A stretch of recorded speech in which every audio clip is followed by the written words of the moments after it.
Okay, let's answer this question. Ilang days po sa inyo bago ma-approve?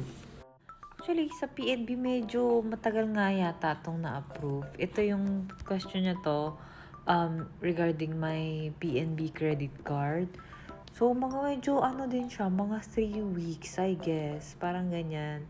But they didn't call na ulit kasi I think nasa system naman na nila na meron pa akong existing card sa kanila. So, ayun, wala nang naging problema. Pero siguro, sa mga medyo first time mag-a-apply for a PNB credit card, antay kayo ng customer service na tatawag sa inyo. Then, i-verify niya yung mga information.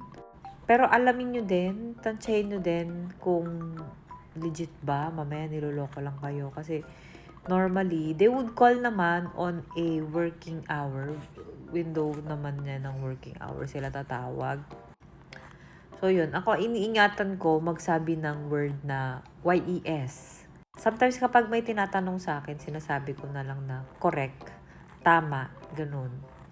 I don't know kung mayroong ano yun may safety doon. Pero it's much better than to say the YES. So, yun lang. Wala na. Ang layo na ng sinabi ko. Ilang days bago ma-approve yan. Mga parang 3 weeks ko rin siyang inantay. Pero hindi na sila tumawag ulit. Yeah. So, I hope this video helps. Yun lang. Thanks for watching. If you want more contents like this, please do like and follow.